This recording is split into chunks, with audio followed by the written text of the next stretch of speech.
Hola, ¿qué tal amigos de El Siglo de Durango? Los saludo con mucho gusto. Yo soy Jorge Pérez Arellano y estamos comenzando con un programa más de En Pleno Siglo, esta mesa de análisis que tenemos los martes y jueves, ya en el último mes del año. Aquí saludando a nuestros buenos amigos.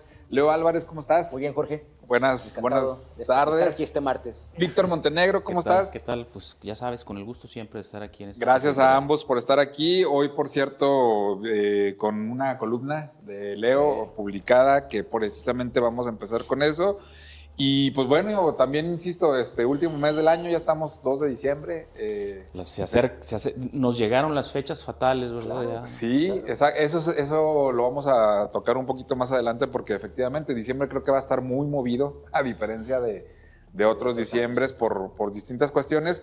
Pero ¿qué te parece, Leo, si comenzamos precisamente con lo que tú analizaste el día de hoy? Claro. Un tema bien interesante que hemos venido abordando por el tema de pues todos los compromisos que se vienen a fin de año de parte de los gobiernos. Y las finanzas públicas. Exactamente. Lo prometido es deuda. Les había comentado que estaba haciendo precisamente un análisis un poco más riguroso del ISR, y esta historia del ISR en Durango es una carga fiscal que eventualmente el propio gobierno del estado se metió en estos problemas por no retenerlo y no reportarlo al SAT como debe ser correcto, incluida la Universidad de Juárez del Estado de Durango, que todavía padece una crisis muy fuerte en ese sentido.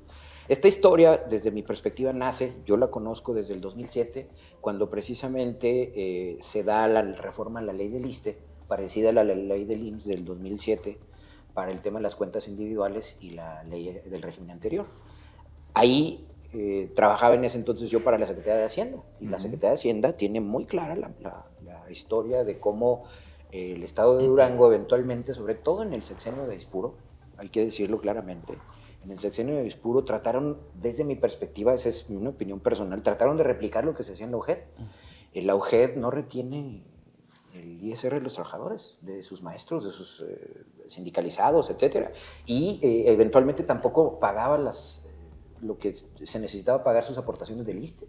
Acuérdense que ya lo hemos platicado, Durango mantiene una deuda con el ISSSTE permanente. Ahorita está en un saldo de 1.050 millones en este año. Entonces, el hecho de que no se retengan el ISR de los trabajadores implica que no se reporte al SAT, y el SAT multa al Estado. Entonces, esto, la gota que derramó el vaso fueron en el 2022 los 2.600 millones de pesos que pagaron, pero obligadísimos, el sexenio de Esteban Villegas, Franklin Corlay de paso, para subsanar una deuda que se venía arrastrando todo el sexenio de Rosas Aispuro. Ahora entiendo por qué Marcela Andrade, la que coordinó la transición con Esteban, dijo, no, esto es de cárcel, y no aceptó ser secretaria de Finanzas. Estuvo Cristina Orrante, que no resolvió nada. Sí, ¿no? Y llegó Corlay, y digo, en el argot, si ustedes van y preguntan al SAT y en México, comienzan a hacer indagaciones sobre Franklin Corlay, pues es un cuate que se dedica al tema de las facturas, del facturero, así se le conoce. Entonces, eventualmente sí resolvió la situación, se pagaron esos adeudos con recargos incluidos. El recargo son 2.600 millones de adeudos, pero de esos 2.600 millones, 600 millones eran solo de recargos. ¿Qué pasaba? Si me ayuda Master con la primera tabla y la gráfica para seguir la narrativa, y si hace énfasis en la tabla, sobre todo, la omisión de retención del ISR empleados, ¿qué es lo que genera? Un pasivo fiscal del SAT, porque no lo retienes, pero lo tienes que reportar, y lo reportas de gasto corriente, de gasto operativo. O sea, el hueco, de todos modos, lo pagas, claro, pero no lo reportas a Hacienda, y entonces Hacienda te penaliza, pero además te quita participaciones federales, te multa. Y entonces, ¿cuál es el impacto en la gobernanza y en las finanzas públicas de no hacer esta contabilidad como debe ser? Pues claro que hay una disputa laboral. Desde el punto de vista de los sindicatos, se ve como una conquista laboral que no es irrenunciable, porque hay una mala práctica desde el gobierno, desde sus recursos humanos, desde su contabilidad gubernamental, para retener y pagar eso al SAT. El tema del no entero o entero extemporáneo, ¿qué es lo que va generando? Una acumulación de recargas y multas fiscales.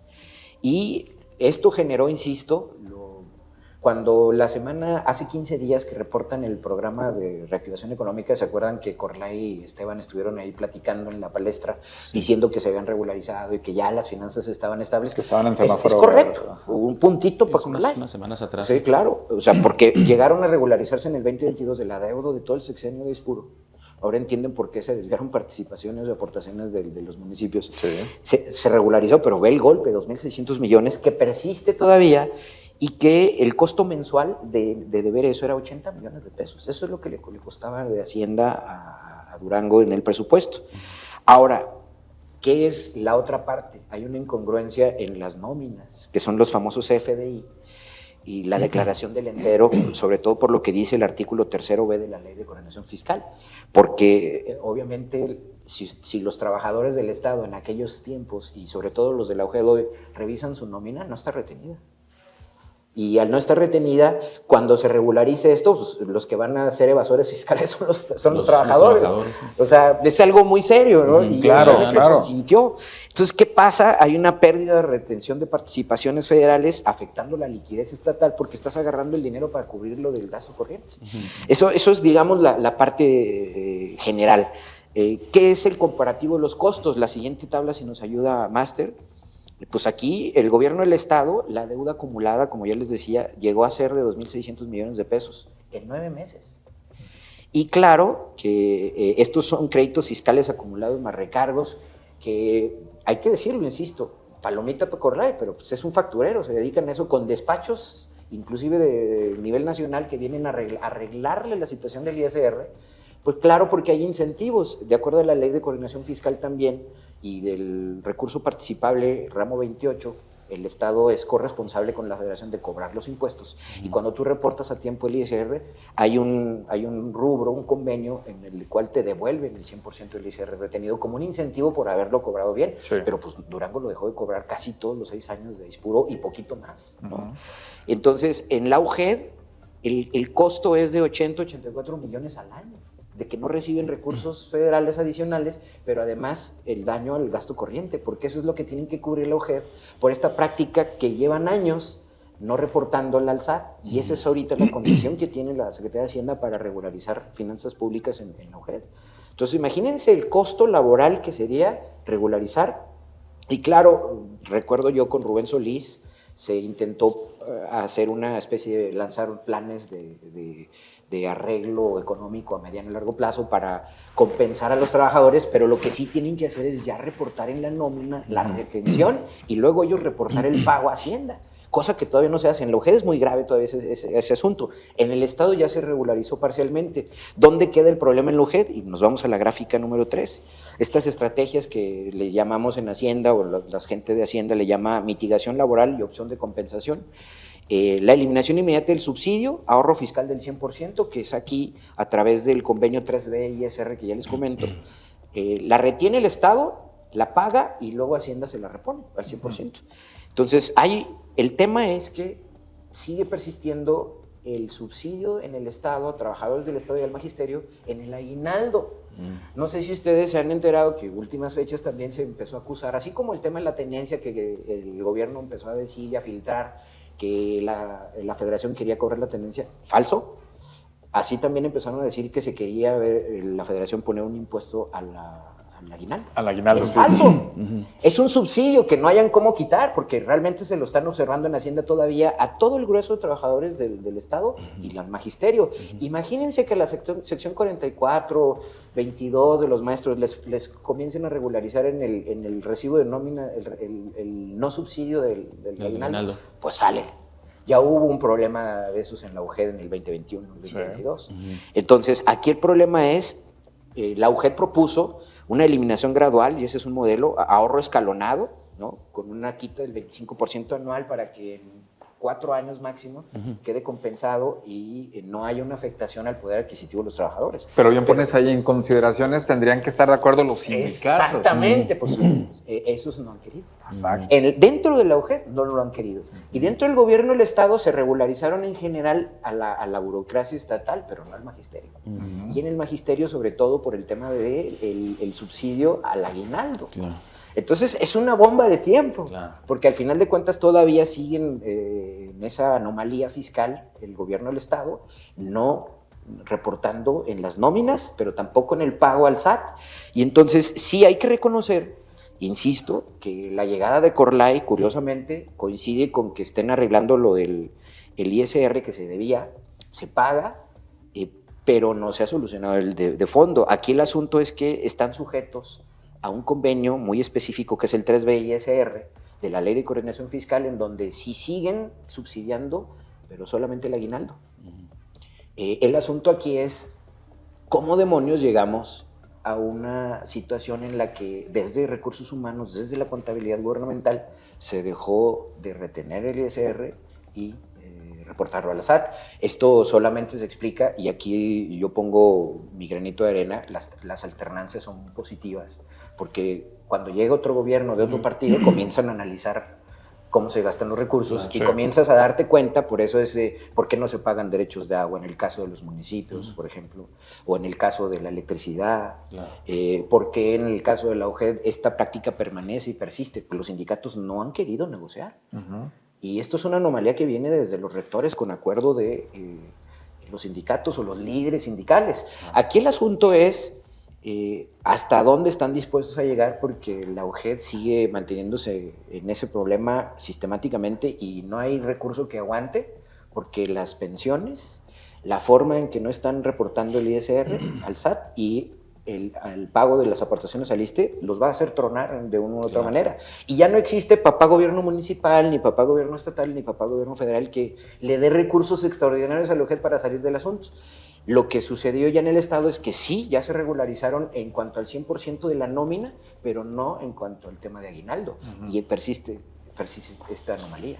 Claro, son, hasta donde alcanzo a entender, maniobras muy recurrentes en las administraciones públicas e institucionales, y que definitivamente son orquestadas y maniobradas por los grandes gurús de la contabilidad y de los números, no especialistas, los que le saben a este tipo de movimientos y manejos que de alguna forma les ayudan a ellos a tener un margen de operación y manipulación, hay que decirlo, de los propios recursos. De jinetearlos. De jinetearlos, exactamente. Así es, no es más que la realidad. Explicado en términos más coloquiales, no es más que eso.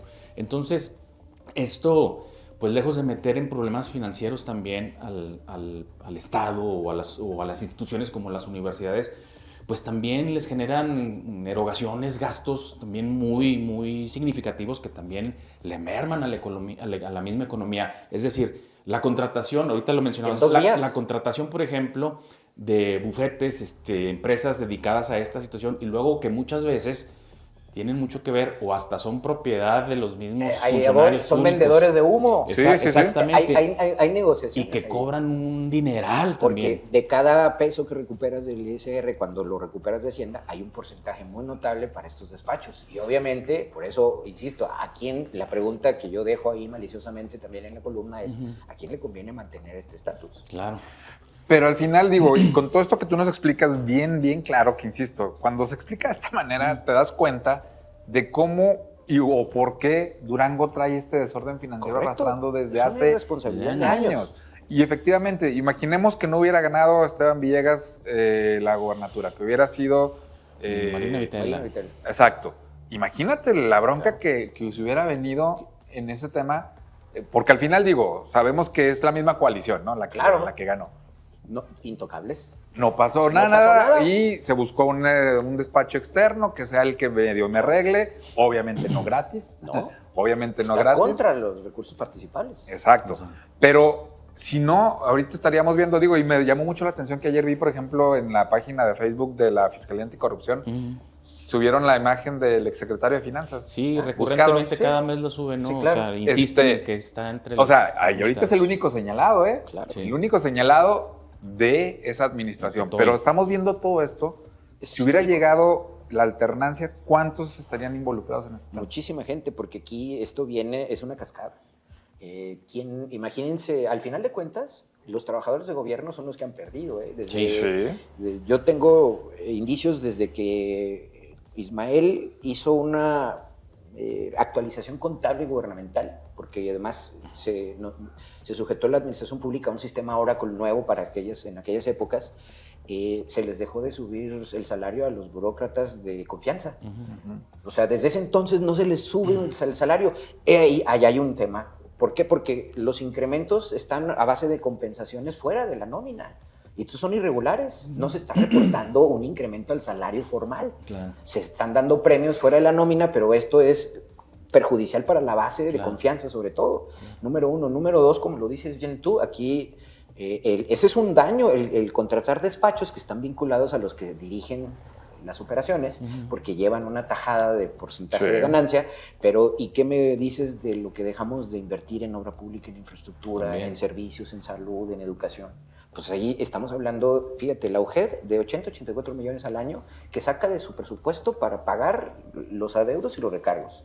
Y el Estado, estamos hablando de 600 millones solo de recargos. Claro. O sea, es una lana, carreteras, infraestructura hospitalaria, infraestructura vial, es decir, mucha lana de por medio. Y aquí hay una responsabilidad grande. Claro. Por eso, bienvenidas las alternancias, porque nos empezamos a dar cuenta de ello. Claro. ¿Cómo nos dimos cuenta que los, por poner un ejemplo más banal, que los del ex cuartel Juárez debían 20 años, 20 millones de pesos de luz? Energía eléctrica, sí, o sea, ¿y cómo atoraron al alcalde para que negociara y, ay, va, yo lo pago? ¿No? Sí, ¿Cómo? Eso no está bien. Claro. Oye, pero por ejemplo, en el caso de las instituciones, y refiriéndonos específicamente a la Universidad Juárez, es también sumamente preocupante la situación. ¿Por qué? Porque es una institución que año con año está batallando para pagar. Tiene que ser rescatada. Exacto, está pidiendo el apoyo no nada más del Estado, de la Federación y de quien se deje y de quien se pueda. Y ya dijeron que incluso hasta están contemplando un préstamo, ¿eh? Claro, exacto, para poder completar, por ejemplo, con el tema de los aguinaldos, precisamente para los trabajadores. Y fíjate la responsabilidad que se lanza al futuro, se patea el bote, el bote no se soluciona, ¿no? Exacto. Ese es lo más grave del asunto. Y llegan rectores, llegan cuerpos de gobierno, y salen rectores, salen cuerpos de gobierno, llegan otros y no pasa nada. En el Estado, insisto, digo, si algo hay que reconocer es que trajeron a un facturero, ok, ya les arregló el tema, ¿no? Pero pues, también le conviene, pues no está gratis. Si no, insisto, no es gratis, obviamente. Y si juega pádel también el facturero. Y la idea aquí es que sigue habiendo una anomalía que en donde están también involucrados líderes sindicales. O sea, al final de cuentas a lo mejor en algún momento esta práctica se hizo en algún momento de crisis de déficit presupuestal, pero son medidas que se hacen no permanentes, aleatorias, y se resuelve un problema, pero luego se resarce. Pero ya ver, aquí ya las continuaron. Aquí la pregunta sería para los que no estamos tan empapados del tema. ¿Por qué la Federación, por qué Hacienda, por qué el SAT permite este tipo de situaciones? O sea, porque al final sabemos que si hay alguien implacable en México, es Hacienda. Entonces, hay un dicho de la película ¿cómo se llama? ¿La ley de o cuál es? La de ¿conoces a Joe Black? La muerte y los impuestos, ¿no? Claro. Son implacables. Exacto. Entonces, ¿por qué se permite este tipo de artimañas, por así decirlo, sistemáticas? Entiendo que cada vez se ha ido dándole más dientes y a través de legislaciones tratar de evitar esto, incluso ahora con iniciativas contra factureros y ese tipo de situaciones. Pero vemos que siempre le encuentran el resquicio para permitirlo. ¿Por qué Hacienda lo permite? Desde mi perspectiva, porque llevamos el gen de corrupción metido adentro. Sacamos al priista que todos tenemos dentro. No, y normalmente se utilizan, por ejemplo, el SAT para hacer cuestiones políticas. Es una por ejemplo, el caso de Salinas compleja. Pliego, por ejemplo, ¿no? A ver, ¿por qué? Recordemos, esto de Salinas Pliego es importante para este ejemplo que comenta Jorge, porque es una deuda fiscal del 2008, 2009, 2010. Sí, exacto. Que del juicio, fíjense hasta dónde llegó. Y eso porque ya este gobierno dijo que ya no va, pero lo fueron pateando a través de amparos en la Suprema Corte, ayudas de abogados, etcétera. Bueno, lo mismo sucede acá. Las grandes empresas aquí en México pues, tienen infinidad de situaciones complicadas con Hacienda, ¿no? Pero para eso hay despachos que tienen relaciones políticas. Claro, y hay margen de negociación entre ellos. Y por el contrario, con un pequeño contribuyente... Claro, son implacables. Con un empresario común que no tiene ese peso político. Mediano, por ejemplo, ahí hay sin ilusión, evasión fiscal, condonaciones, créditos fiscales. Y luego se está dando mucho, ahorita que mencionas a Corlay, él pertenecía a un despacho y fue nombrado secretario. De Finanzas. Pero recordemos que también en la anterior administración había funcionarios que luego se hicieron expertos en ganarles juicios al gobierno para... Uno, acreditándose los IVAs o el tema del ESR, que, insisto, la federación premia cuando lo resarces, te da un bono porque pues, es participable y es un premio por tu buena recaudación. Pero, a ver, ¿Y para qué están los cuerpos de contabilidad gubernamental? Por eso es que yo digo que estos despachos, además de que transean, nos venden humo. Sí. Porque realmente las estructuras gubernamentales pues, tienen la capacidad suficiente como para hacer frente a estas situaciones. El problema es que aquí utilizan por una vía externa una fuga de dinero. Claro. Galdino Torrecillas, Por ejemplo. ¿Qué hizo? Perdía los juicios a propósito. Así es, los laudos. En perjuicio de las arcas del gobierno. Al final de cuentas es del gobierno, lo del gobierno no es de nadie. Pero él a través de una agencia externa Despachos. cobraba ese tipo de Sí, claro. e insistimos, ¿no? Digo, son maniobras que de momento a lo mejor pues ajustan, hacen ahí sus movimientos en cuanto a los recursos, el tema fiscal y toda esta situación, pero al final de cuentas y a largo plazo no resuelve nada. O sea, llegan los años, cambian los gobiernos y las situaciones se complican aún más, crecen. Bueno, había manera en el momento en que tenías finanzas más o menos estables y que tenías un estado aliado, un municipio aliado, o diputados federales aliados que ahí yo puedo, por ejemplo, esto me consta, cuando en 2007 se hace esta revisión de Hacienda con la ley del ISSSTE, pues se dan cuenta de que la UGED no pagó al ISSSTE por años. Y entonces se le requieren los adeudos. Y entonces, pues hay convenios, hay acuerdos, ¿no? Y ahí entró, en aquel entonces, Aispuro era diputado federal. Y levantó la mano por la OJED para que hubiera un arreglo desde el Senado y el Congreso, para que hubiera algún recurso específico para rescatar y ayudar a paliar eso. Esas situaciones así se hacen políticamente. Pero esta es una herencia maldita que venimos arrastrando de este modelo que existió y por eso yo me atrevo a decir que sacan al priista que llevan dentro, ¿no? Finalmente ahí hay arreglos entre la Auditoría Superior de la Federación, el Congreso, el SAT, para, pues, bueno, ser un poco flexibles. Pero el problema es que lanzan el bote y lo patean a futuro. Claro. Y llega un momento en que las finanzas públicas no van a aguantar. No, ya es la pues ya de lo estamos viendo, sí, incluso las en pensiones. el Estado, ¿por qué pagaron esos 2.600 millones? Pues porque se vieron forzados a no recibir 80 millones mensuales de participación. Y esto que yo mencionaba de Galdino, incluso lo mencionó varias veces públicamente Esteban Villegas. Sí, dijo, había funcionarios, el consejero jurídico, que perdía a propósito los juicios para luego cobrar él por fuera. Entonces, yo me atrevo a decir, acuérdense que también hay una aprehensión domiciliaria sobre Rubén Calderón. También. Esta práctica que ya no supimos qué pasó. Ahí está, eso quedó ahí aislado, ¿no? Lo hemos dejado en el tema como con Galdino, de que es un castigo político, por andar coqueteando con Enríquez en su momento. Estuvo eso y está también, por ejemplo, lo que comentó Jorge Salum del Palacio cuando salió de... Que si quieres vámonos a ese tema, precisamente que fue cuando le adeudaban participaciones, ¿no? Y que no, 500 millones de pesos y que todavía hasta la fecha no se las pagan. Al él, municipio, hay que decirlo, es que es al municipio, no a las administraciones, a los ayuntamientos. Que es un recurso etiquetado y que le pertenece a los municipios. A Gómez Palacio son como 250 millones, a Durango son 500 y a los demás municipios otro tanto. Que vámonos a ese tema. Yo rápidamente no me cierro, porque yo me atrevo a decir, porque traigo a colación lo de Rubén Calderón, que o sea, esta práctica de eludir el ISR se la trajeron cuando llegaron los de Aispuro al gobierno. Me atrevo a decir eso. Y creo yo que tiene más que ver la retención de Rubén Calderón por esa situación que por otra cosa. Ya ven que se le señala por la malversación en la Secretaría de Educación. Yo creo que es más por este tipo de prácticas que vienen recurrentemente desde la OJED. Desde la OJED, desde que fue rector. Oye, pues bueno, interesante ese tema. Digo, si usted quiere saber más, busque la columna hoy en la página del Siglo. Ahí viene perfectamente bien explicado todo lo que acaba de mencionar Leo. Pero efectivamente, volviendo al tema de Salum y de Toño Ochoa, se dio un nuevo encontronazo en redes sociales. Si algo ha distinguido a Jorge Salum es que no se queda callado cuando por ahí sale alguna declaración temeraria de José Antonio Ochoa.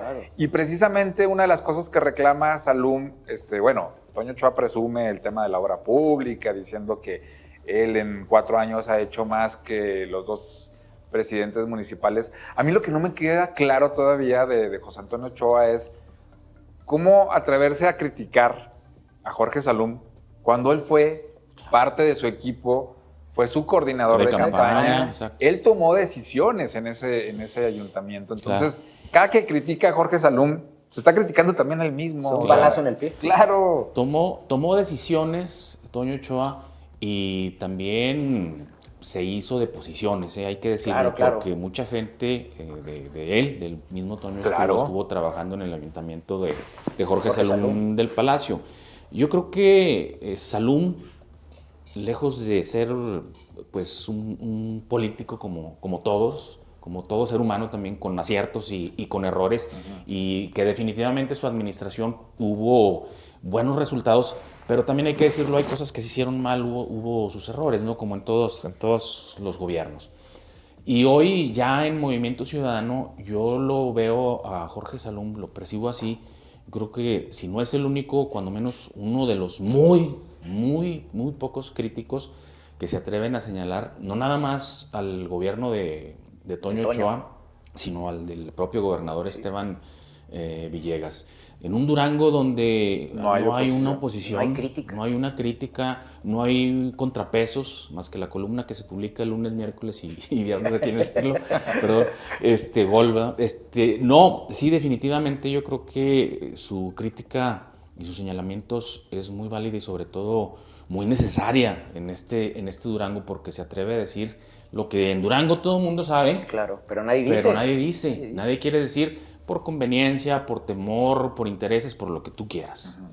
Por lo que tú quieras. Pero sí es importante decirlo porque sí, efectivamente surgen estas críticas, estos señalamientos cuando se alude el propio Salum directamente. ¿Por qué? Porque ya sea el gobernador o Toño Ochoa hacen mención precisamente de su administración, de su gestión, que incluso se ha invertido más y que se hizo más obra. Entonces es cuando sale él a corregirle la plana. El gobernador incluso el gobernador dijo, varias veces. Le dejaron un desastre. Un desastre financiero. Y ahí fue cuando salió el primero. Y es falso. Si algo caracterizó el trienio de Jorge Salum es que recuperó las finanzas públicas. Ahí el gran trabajo de Judith Díaz, un mínimo de deuda le dejó a Toño. Le subsanó el tema de aguas del municipio, que era un desastre. Lo de las luminarias. Lo de las luminarias y además el tema de los contratos. Acuérdate que algo que le reclama mucho es lo de las famosas perronas, ¿no? Así es. Porque eran contratos anómalos. Las patrullas. Entonces, si algo caracterizó a Jorge Salum fue nivelar las finanzas públicas y dejarle incluso esta maquinaria nueva para que la pudiera utilizar sin deuda, para invertir directamente en infraestructura. Sí, y yo incluso alguna vez escribí una columna donde efectivamente puse, a Salum se le va a recordar por haber salvado las finanzas de la administración. Efectivamente no hubo una obra, creo que lo único que podemos acordarnos será el túnel que hizo debajo del puente. El colector que se hizo bajo el puente de la Jorobada de Ispuro. Sí, exactamente. La ciclovía. Sí. Y las ciclovías. Sí. Creo que en obra pública es lo único que hizo, pero efectivamente logró sanear las finanzas. Y claro que no fue... fueron dos años y medio lo que le costó hacer. ¿Sabes que hubo una importante inversión en el tema de infraestructura hidráulica? Porque en aguas del municipio también se renovó muchísima infraestructura. Me refiero a lo de la red de agua potable y de drenaje. También hubo mucha... Que no se ve. Eso es que sobra, que no se ve, exactamente. Pero también, y lo pusimos en la columna, a Toño Ochoa no puede fingir demencia de decir que no recuerda cómo recibió la administración Salum, porque él mismo lo denunció públicamente. No se nos olvide que cuando José Ramón Enríquez estuvo a punto de buscar la candidatura, se autorizaron descuentos. Sí, anómalos. O sea, en el agua, en predial. Sí. O sea, al final, y está comprobado, tan es así que hay 4 funcionarios que están vinculados a proceso precisamente por eso. Situación, sí. Entonces, no es un invento de nosotros, es 4 funcionarios de los principales autorizaron descuentos con la promesa de, si ustedes votan por el doctor, les vamos a dar descuentos, y al final ese ingreso no llegó. Claro. Aguas del municipio lo recibieron con números rojos. Salum, Toño Ochoa, todos los panistas que tú me digas lo denunciaron públicamente. Entonces, ¿por qué 3 o 4 años después sales a decir a presumir que no, yo he hecho más que los pasados, cuando sabes cómo recibieron la administración? Claro, pues cuestiones políticas, ¿no? Definitivamente. Yo creo que al ya no haber ni siquiera una identidad correligionaria, es decir, que son del mismo partido, porque Salum salió de Acción Nacional y por cuestiones muy personales, y que también hizo mención el mismo Jorge Salum por ya no encontrar en el partido esa identidad, ¿no? Por la que él decidió militar en Acción Nacional. Pero indistintamente de eso y del asunto político, también llama mucho la atención porque dentro de estos señalamientos y de estas críticas no hay nada más esta cuestión de señalar o de corregir o desmentir el tema administrativo, ¿no? que se le señala mucho, sino que cada uno de los mensajes que vienen dándose en las redes sociales por parte de Jorge Salum es muy insistente el tema de la incursión del crimen organizado dentro de la administración pública, tanto del municipio y del gobierno del Estado. Es real lo de Jorge, que evitó tener un acercamiento con ellos. Digo, Toño, ustedes tienen aquí, Toño Bracho fue el de director de Seguridad Pública en su momento. Sí. Claramente se marcó una línea.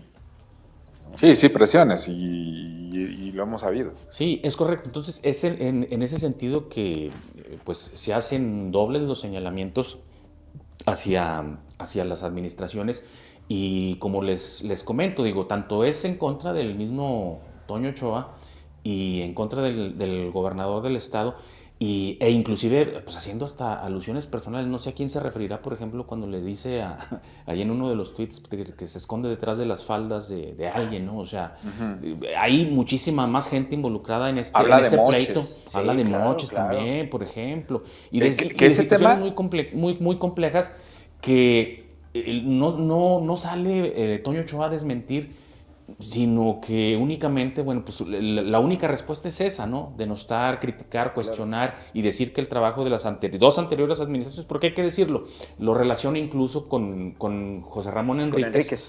Cuando Jorge Salum fue pues compitió prácticamente contra él y además hubo señalamientos muy fuertes. O sea, persiguió, por ejemplo, no sé si se acuerdan, al sindicato también que estaba muy vinculado a gente de José Ramón Enríquez. Al juez administrativo. Por ejemplo. Juzgado administrativo, claro.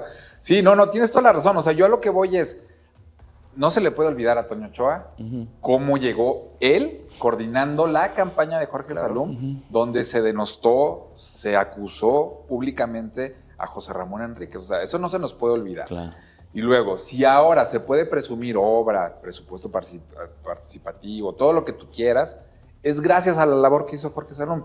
Y como tú mencionas, también tiene sus fallas, por supuesto. Claro. Habrá cosas que también le faltaron a Jorge Salum en su administración. Como saberle cobrar al gobierno del Estado las participaciones federales, los 500 millones de pesos que quedaron pendientes. Exactamente. O sea, fue muy que hasta el último año se atrevió a decirlo públicamente, porque durante 2 años no dijo nada Jorge Salum, También eso es cierto. Casi lo hizo en la recta final. Ya cuando se iba, dijo, por cierto, por ahí estamos esperando. No, exacto, porque no lo dijo en los primeros años. Y que también tiene mucha razón en insistirle en estos mensajes a Toño Ochoa en que es su responsabilidad cobrarlos al gobierno del Estado. ¿Por qué? Por lo que les mencionaba en un principio.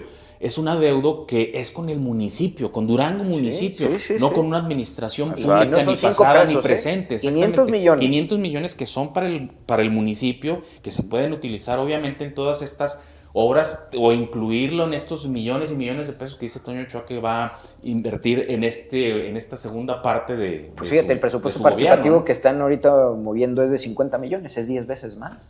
Creo que dijo de 100, Creo que este año son 100. 100 millones de pesos. Pero fíjate, da números interesantes porque, por ejemplo, menciona del alumbrado público, del navideño, perdón. Dice que son 5 millones de pesos lo que él se gastó contra 20 este año, Sí, es una comparativa muy a ver, ¿no? eso lo podemos checar, O sea, vamos a revisarlo, porque si de verdad se cobraron 20 millones, ¿por qué cuesta 15 millones más que cuando estaba Jorge Salum? O sea, ¿por qué él presume de moches? Entonces, ¿le estás dando la razón? ¿O por qué subió 15 millones de pesos el argumentar tasa inflacionaria, crisis y todo eso, es mucho, de todos modos es muchísimo. Te la creo 8, pero 20. O sea, vamos a revisar esas cuentas. Son 15 millones de pesos más. ¿A dónde van? Es interesante. Y la denuncia del tema de los grupos criminales, yo sí creo que también de oficio, por lo mínimo la fiscalía debería de entrar y decirle, a ver, señor Salum, venga y díganos qué es lo que está acusando, qué pruebas tiene, porque también son acusaciones graves. Serias, muy serias. Que no es la primera vez. Pues acuérdate que desde recuerdo que Jorge se subió a esa palestra desde la detención del G1, ¿te acuerdas? En Cortijo. En los operativos, y luego vino Xóchitl Gálvez en campaña y también Xóchitl Gálvez arremetió diciendo que había sido un asco administración anterior a Toño, y salió Jorge a decirle, oye, Xóchitl, tú no conoces aquí, pero la realidad es esta. Claro. Y ahí fue, ¿no? Y sistemáticamente ha ido criticando al gobierno del Estado también, porque Esteban se subió a ese pleito diciendo que había dejado un tiradero. Un desastre. Sí, exactamente. Y justamente cierra este último mensaje Jorge Salum en contra de Toño Ochoa con la frase, y obviamente en alusión a lo que sucede con el crimen organizado, cierra con la frase, mereces tú también que te quiten la visa, ¿no? Sí. Que es algo que no ha terminado de aclarar el gobernador. O sea, no, bueno, aquí traemos información exclusiva. Hoy precisamente, y luego de 15 días, finalmente, pues no pudo eludir o esquivar la pregunta en una rueda de prensa desde las instalaciones de la feria. Porque hay que decirlo que estaba prohibido a todos los medios hacer una pregunta al gobernador. Sí, exactamente, y a eso voy, porque hubo todo un mecanismo ahí para evitar esta pregunta, y ahorita vamos a llegar a eso. La verdad es que, bueno, es muy positivo que ya el gobernador, aunque haya sido 15 días después, pues salga a decir algo que no deje que las especulaciones crezcan más. Claro. Y que al final de cuentas, aunque se refirió a que esta información son meros chismes, este tipo de calificativos ya no usó la palabra refrito. Ya pues tenemos que estar acostumbrados, ¿no? Como por ejemplo dijo que el Siglo refriteaba la información respecto al tema de las extorsiones. Pero es positivo, yo le veo muy, muy sano, que definitivamente, y con toda calma, porque fue una actitud ya un poquito más mesurada, no como cuando les respondió a ustedes ahí cuando le preguntaron sobre el asunto de las extorsiones.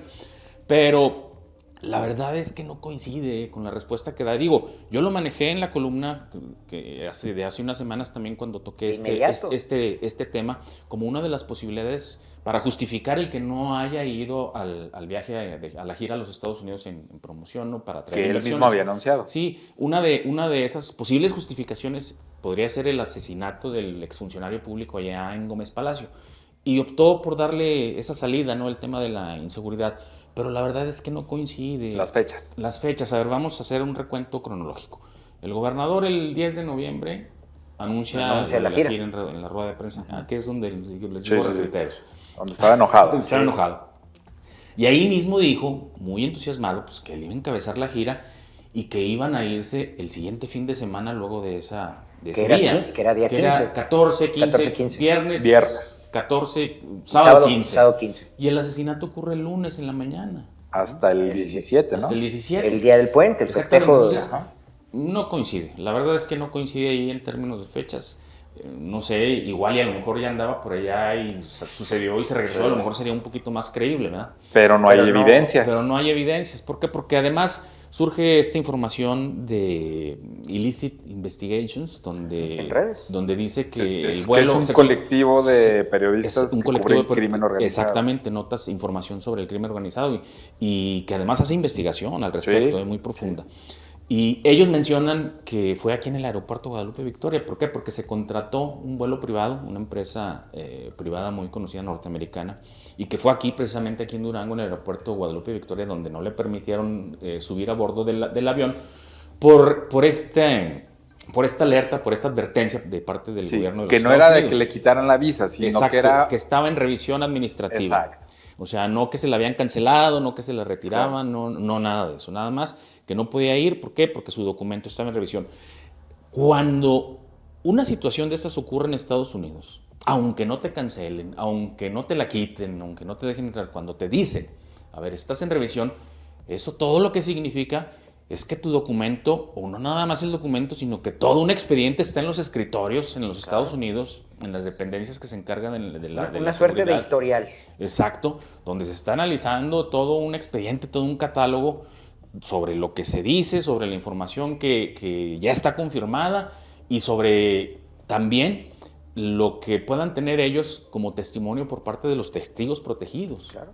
Y los ciertos vínculos que haya con asuntos que tienen que ver con crimen organizado, delincuencia organizada, narcotráfico. Digo, acabamos de pasar una serie de eventos en donde Durango fue epicentro, vía Omar García Harfuch, claro, de detenciones grandilocuentes, de reventar una banda de extorsionadores y de gente que lucraba con migrantes, de lugares en donde se fabricaba fentanilo, huachicol, o sea... No, y luego sucedió que también en esos días se dio el tema de, bueno, que revela Latinus el tema de este testigo protegido, el dueño de Miss Universo, que también, que luego empezamos a ver fotografías y con el gobernador, pues se jodea con toda la clase, con todos, o sea, desde el expresidente, la presidenta, gobernadores, secretarios, o sea, que muchos en Morena quisieron decir, a ver, no tendría que ver, o sea, lo empezaron a relacionar, pero aquí lo dijimos, cuando no hay una información oficial que aclare, empiezan las especulaciones. Está en revisión administrativa, le quitaron la visa, ¿qué pasó? ¿Por qué no fue? Nada hubiera costado si el lunes sale y dice, ¿saben qué? No pude ir por esto. Claro. O ¿saben qué? Lo retrasé. O ¿saben qué? Me recomendaron no viajar ahorita. O tengo otras ocupaciones. Ah, perfecto, se acaba la especulación. Claro. 15 días después sale y dice, no, eran chismes. Claro. Y no fui por el tema del asesinato, que no coinciden las fechas. Exacto. Ahí estamos diciendo, eso fue hasta el lunes. Y además, bueno, luego de todo este silencio, estos pues más de 15 días sin salir a aclarar la situación, sin hacer mención siquiera, se dio una ausencia de algunos días también por parte del gobernador, ¿no? Que alimentó todavía más estas especulaciones. Y luego surge la información esta que mencionamos de Illicit Investigation. Pero también, y esto está confirmado por parte de los colegas reporteros y periodistas que pues por allá andan también echándole ganas, pero también luego muchas veces pues tienen que apegarse a las líneas editoriales y a los compromisos de las empresas para las que trabajan, y eso es muy entendible y totalmente respetable. Pero ya son varios los que me han comentado que hubo una situación ahí en el propio gobierno donde fueron llamados solamente algunos, nada más. Yo creo que los son selectivos, los más allegados.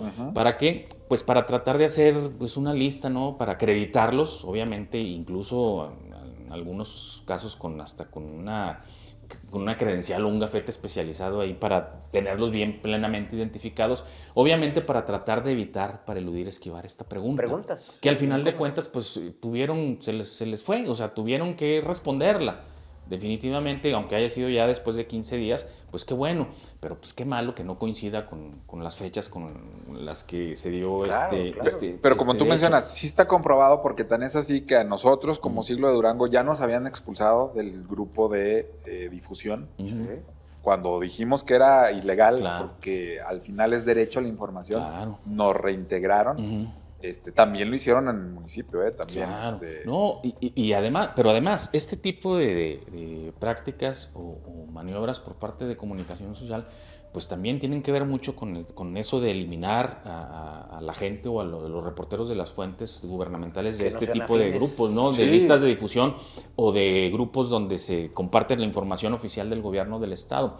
¿Por qué? Porque va en contra de la libertad de prensa y obviamente de la libertad de expresión. Ya hay antecedentes, por ejemplo, de periodistas y de ciudadanos que se han amparado y que han denunciado a gobiernos municipales, gobiernos locales, por haber sido expulsados de estos espacios donde pues tenían acceso a la información, y obviamente que se ha fallado a favor de los ciudadanos y de los periodistas. Y lo vemos, a ver, si en las mañaneras, todo el sexenio pasado fueron selectivos, porque veíamos que del 80-90% de los que estaban ahí eran afines. Y que las preguntas eran sembradas. Aquí también se está replicando ese tipo de situaciones. O sea, pues es que no a todos les llegan las invitaciones. Son claudistas. Cuando va a haber ruedas de prensa improvisadas, porque ahora ya son afuerita de la oficina, con el fondo acá del CCD. Es un chacaleo, pero dentro del Bicentenario. Controlado. Exacto. Controlado, claro. Exactamente. Esto no pasa en la laguna, No, claro que no. En la laguna es diferente, porque allá... es otro tipo de gente, es otro tipo de periodismo y es otro tipo de cuestionamientos. Exacto. Y vemos, incluso aquí lo abordamos una vez, cómo responde en la laguna el gobernador y cómo responde aquí. Claro. Para eso soy el gobernador. Totalmente diferente. Hay un mando especial. Entonces, claro que son selectivos, o sea, no permiten la entrada de cualquier persona, no le avisan a cualquier persona porque no quieren este tipo de preguntas incómodas.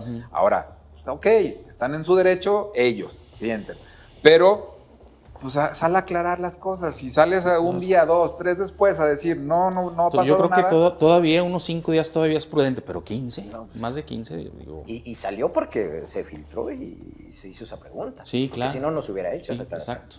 Entonces yo nada más recuerdo un dicho que decía muy sabio de nuestras abuelas, ¿no? El que con niños se acuesta, ¿no? Pues es lo que ha pasado con esto. Esta es información que acaba de surgir hace algunos minutos. Una hora más o menos que fue la rueda de prensa. Entonces, pues bueno, hay que puntualizarlo porque bueno, ya él dijo que no es cierto, que son puros chismes. Y pues vamos a esperar a ver si ya se pueden reactivar las giras a Estados Unidos. Claro. Ahí veremos. Vamos a ver. Esperando, ¿no? Otro tema que también tenemos pendiente porque ya estamos en la recta final es lo que ha pasado con el tecnológico. Sí. Sigue la protesta, siguen los alumnos enojados. Por ahí se filtró que ya la dirección pedía que pues, por lo menos se reactivaran las clases virtuales, pero... Se suspendieron, ¿no? No, y los sindicatos dicen que no, que no puede haber. Aquí están imágenes de las protestas que hubo ayer. La marcha a la que también casualmente se dieron instrucciones de que no se cubriera en algunos medios de comunicación, pero pues los jóvenes siguen empeñados en que se vaya el director. Lo único que yo sí puedo adelantar es el director me parece que está más firme que nunca porque tiene muy buenas relaciones. No, te diría con la Ciudad de México, con la presidencia de la República. Dicen que fue compañero de Claudia Sheinbaum, el director, compañero de alguna escuela, entonces imagínate. A lo mejor su maestro, ¿no? Porque se ve mucho más grande que Claudia, no sé. Pues no sé, más o menos andarán. Yo supe que habían contemporáneos sí. En alguna institución educativa, entonces que difícilmente se le va a remover. Y ya tenemos el antecedente, lo platicábamos. En Reynosa pasó lo mismo, ¿eh? Sí. En Reynosa lo acusaron de lo mismito, la misma situación. Okay. Duró 3 años más, hasta que lo removieron a Durango. Entonces, pues parece ser que el estilo de afloja se mantiene y hasta ahorita sigue todo igual. Sí, es una situación que se ha estado generalizando y hay que traerlo a colación también porque el caso del TEC Laguna, ya le dicen el TEC, ya no le dicen Tecno, pero es igual, el Instituto Tecnológico de la Laguna, que está ubicado en Torreón, allá adelantito de Peñoles, ya les había comentado, hay un caso similar. Igualmente, un gran número de estudiantes se ha pronunciado ya, pero allá ha trascendido a que se han afectado, por ejemplo, la infraestructura, las instalaciones del plantel del instituto. Exacto.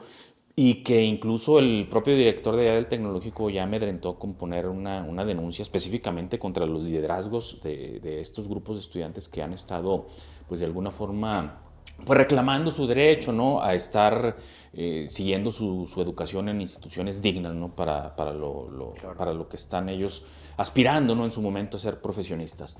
Lo que pasa aquí en Durango, mira, y en las fotografías cada vez se ven, qué bueno, un gran número más amplio de estudiantes inconformes, y eso pues puede también traer indicativo de que están tomando ellos la situación en sus manos y se están desvinculando de los intereses de los grupos políticos. Ojalá que sí, que así sea, porque obviamente que hay tanto interés por parte del director y con todas las influencias que pueda tener, y que desde aquí del Estado también los grupos políticos están haciendo presión para recuperar ese control que es pues muy codiciado por ellos políticamente, porque lo capitalizan muy bien en este sentido.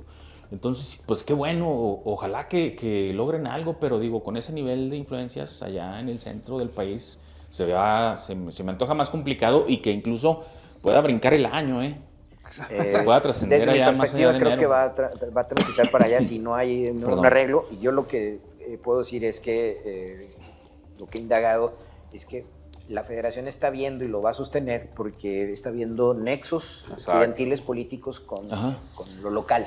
Que lo habíamos dicho, claro. Ahí está el problema. Que muy difícilmente Morena va a soltar un bastión que quiere el PRI. Sí, claro. Exacto. Sí, que es un pleito añejo de estructuras internas de maestros, de catedráticos incluso, con los liderazgos actuales estudiantiles, y que es un control lo más prudente que podría hacer en ese caso la federación es que que le invierta, ¿no? Que le suelte los recursos que se necesitan, que se den una vuelta por acá y que vean realmente las condiciones, que solucionen las demandas, que tengan una mesa exactamente con los liderazgos estudiantiles, y que efectivamente hagan un recorrido punto por punto y un señalamiento, y que atiendan bien el pliego petitorio y lo revisen. Claro. Las que sean viables para solucionar solucionarse en el corto plazo, pues que se hagan inmediatamente. Y las que no, bueno, que se haga un programa, ¿no? Un proyecto para que poco a poco se vaya dando solución. Y yo decía, a ver, porque luego también he leído comentarios de algunos alumnos que se molestan cuando decimos, nosotros no tenemos nexo. No son ustedes. Sí. Vuelvo a lo mismo. El que el director del Tecno sea abiertamente morenista es un tema para que la federación diga, no voy a quitarlo. O sea, ¿por qué se lo daría al PRI? Los alumnos pueden estar inconformes, claro, y tienen toda la razón, y lo hemos dicho. Muchos de los que han enseñado a los medios de comunicación son pruebas. Claro. Vean cómo están los laboratorios, vean cómo están los baños. Todo eso tienen la razón, pero no deja de ser un pleito político aunque ellos no estén metidos. Exacto. ¿Por qué? Porque el gobierno quiere el control del Tecno también, y la federación no se lo va a soltar. ¿Por qué? Porque tenemos ejemplos de lo que ha pasado en Loget. Exacto. Claro. Totalmente. Esa es básicamente la radiografía que tienen en el centro y seguramente van a sostener al director. Entonces, pues bueno, es parte de lo que estamos viendo y pues sí, sigo. Y por eso decíamos que diciembre va a estar muy movido. Sí. Para que lleguen los pagos de aguinaldo a tiempo, que se pague a tiempo la burocracia, que ver si se logra, en el caso del gobierno del estado, esos 3.100, que luego ya fueron 3.500 millones, que son los que necesita para cerrar el año, que en la OJET se cierre el año también. Pues estamos a la expectativa, ¿no? Sí, se antoja muy, muy complicado el cierre, como ya lo hemos venido diciendo en cada uno de los programas, tanto cuando está Leo con nosotros como cuando está Toño, cuando está nuestra compañera Citlali. Es muy recurrente el que estemos hablando de este tipo de temas. Quisiéramos hablar de cosas un poquito más positivas, ¿no? Y celebrar también algunos logros, pues que ojalá, pero pues que nos den materia, que nos den para poder entrarle ahí al análisis prudente sobre cualquier situación. Otra cosa es también que pues las instituciones, en este caso los gobiernos, pues deberían de responder, por ejemplo, con argumentos y no con respuestas tan pobres, por ejemplo, argumentos como el decir chismes o refriteos y cosas de esas. Sí, claro. Yo creo que menos le abonan pero es que no hay terminar con especulaciones. O con anuncios, porque digo, algo en lo que se ha especializado también acá este gobierno es que anuncia, pero pues ya nadie cree. Promesas, sí. Sí, de hecho se anunció una inversión en la laguna. Sí, millonaria. Y hoy también habló de que este viaje que sí se hizo por parte de la comitiva de Rosas Palafox y el equipo económico ahí del gobierno del estado, pero que no puede dar ahorita adelantos porque se firmaron acuerdos ahí de confidencialidad. Ajá. Y que hasta que no se amarren bien las cosas, entonces no puede presumir nada. Entonces, a ver, y toda inversión en Durango es bienvenida, por supuesto, pero también que llegue, ¿no? Seguimos con, por ejemplo, lo del Lerdo, esta planta de fertilizantes se anunció desde hace 2-3 años, ¿eh? Y si me permites antes, porque se llamaba Tarafert con Naispuro, 2019. Y hasta la fecha... Cero, cero. No, y les doy el otro dato grave, que busquen la revista de Expansión de noviembre. Hay un amplio reportaje de la salida de la empresa que vinieron a promover, la China SEV, que incluso tuvieron autos chinos en el CCB o en la feria, porque la empresa dejó totalmente ya México. Claro. ¿Por qué? Porque si algo tuvieron las empresas chinas que comenzaron a vender coches eléctricos, es que traen esta filosofía, al menos del uses y TS. ¿Sí? No había el servicio postventa. Si ustedes lo ven todavía en empresas chinas que hay ya sentadas aquí en nuestro país, la gente se está quejando mucho de ir al tema de refacciones, al tema de descomposturas, al servicio postventa. ¿Por qué? Porque las industrias chinas no tienen todavía la red de servicio al cliente instalada. Claro. Entonces, ante la negativa de Trump de permitir las inversiones de los asiáticos en Norteamérica, pues esta empresa optó por irse. Sí. Y, por ejemplo, tiendas como Liverpool dejaron de vender también autos chinos que ya los tenían ahí. Sí. Entonces, acaba de anunciar también, hace un par de semanas, Rosas Palafox, que van a insistir en el tema de los chinos.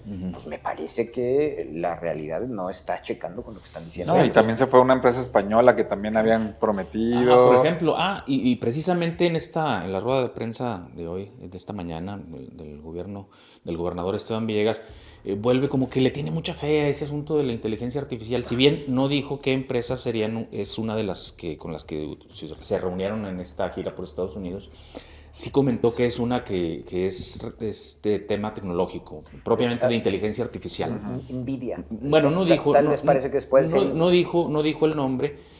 quizá en alguna otra declaración o rueda de prensa hizo alusión por el tema de que se les fue allá en Monterrey, ¿no? Con Samuel también. Es envidia. Exacto. Es Entonces, digo, le tiene mucha fe y luego de este pues fracaso, hay que decirlo que así fue, de la empresa esta española Drotium. Drotium y Durania, el proyecto que ahí está inmerso el ITD. Sí. Valdría la pena que alguien y los estudiantes que están ahí vinculados, porque acuérdense que Durania y Drotium se comprometieron con un grupo de estudiantes del ITD para formarlos en España. Incluso se especuló que iba a haber este cuerpo académico y de maestros y de estudiantes formados en España para traerlos de regreso. Entonces, de eso no existe nada. Nada. No hay nada, y te lo pueden decir los mismos estudiantes, los maestros, que todo ese proyecto se cayó. Hubo ciudadanos españoles que estuvieron aquí viviendo. Y ya no están. Ya se fueron. Ya no están aquí en Durango. O sea, para que veamos que también una cosa es anunciarlo y otra cosa es que se concrete. Y yo creo que por eso, o a lo mejor por eso, el gobernador se ha manejado más prudente en todavía no decir de qué empresas o dar los nombres o un... Pues sí, nada más que ya es medio sexenio. Yo recuerdo que lleva 3 años haciendo lo mismo. Sí, pues medio sexenio. Diciendo que no puede anunciarlo porque, ¿no? Por confidencialidad, pero que no llegan. Luego va a tener que, cuando haga su informe, después del informe, pues salir con empresas o reinversiones, ¿no? Claro. Que ya estaban aquí en el estado. Oigan, pues vámonos rápido, nos quedan 5 minutos para las conclusiones, Leo, de los temas de hoy. Básicamente, remitiéndome al asunto que tiene que ver con el ISR, vamos a ver qué sucede con las retenciones del aguinaldo. Se especuló que la federación quiere poner un impuesto al aguinaldo. Eso es falso. Desde mi perspectiva, lo que han querido es no hayan cómo quitar el subsidio al aguinaldo que hay todavía en la burocracia estatal y más todavía al sector de los maestros, que es muy complejo. Es un polvorín. ¿Por qué? Porque estamos hablando de un sindicato de más de 73,000 trabajadores. Claro. Yo, por mi parte, a mí me gustaría resaltar el tema de Jorge Salum y este choque que tiene tanto con Esteban, con Toño Ochoa. A mí me gustaría que Durango tuviese más equilibrios, más voces como la de Jorge Salum. Quizás no sea el único, por ahí hay muchos otros actores políticos, pero la verdad es que son muy, muy contados. Como les decía, en un Durango donde no existe la oposición, donde hay un partido Morena, un partido PT que obviamente se navegan a favor de intereses propios, y me refiero a quienes estén en su momento administrando. Digo, ahí están, por ejemplo, el caso del eterno senador, el eterno diputado federal Gonzalo Yáñez, por ejemplo, más conocido por participar en las elecciones y vender, ¿no? Prácticamente su posición y a favor de los gobiernos en turno. Que es lamentable que tenga que haber nada más 1, 2 o 3 voces, pocas, que señalen con claridad y con datos, con argumentos, con números. Por ejemplo, en el caso de Jorge Salum, citando las datos del INEGI, las auditorías del EASE, por ejemplo, también. Entonces, ojalá que hubiese más voces como esas y que definitivamente los gobiernos atendieran, los poderes atendieran a esta crítica como tiene que ser y no con respuestas de enfrentamiento. Yo creo que a Durango no le hace falta más divisiones. Yo siento que un gobierno que opta por llevarla bien con todos los sectores y no estar marcando divisiones entre la sociedad, en medios de comunicación, en grupos empresariales, por ejemplo, como allá en La Laguna, yo creo que esto podría ir transcurriendo de mejor manera. Mira, dice Juan Carlos Asensio que qué opinábamos de la salida al escenario público a través de López Obrador. Sí lo teníamos en la agenda de hoy, pero ya no nos alcanzó el tiempo. Se lo prometemos que el jueves platicamos de eso. Pero sí será interesante ver porque él ahí amagó con regresar con 3 opciones ahí que habló de si atacan a la presidenta, si a la democracia extranjera, sí. Pero el jueves abundamos más de eso. Y yo también concluiría con el tema de Salum. Me parece que sí hay que darle la importancia que se merece a las acusaciones que está haciendo. Yo sí creo que alguna autoridad, ya sea Fiscalía Estatal, Fiscalía General, Fiscalía Anticorrupción, debería de también tomarse el papel de decir, a ver, sentarlos a los dos, ¿no? A ver, ¿por qué está usted diciendo esto? ¿Por qué usted está diciendo eso? ¿Hay pruebas?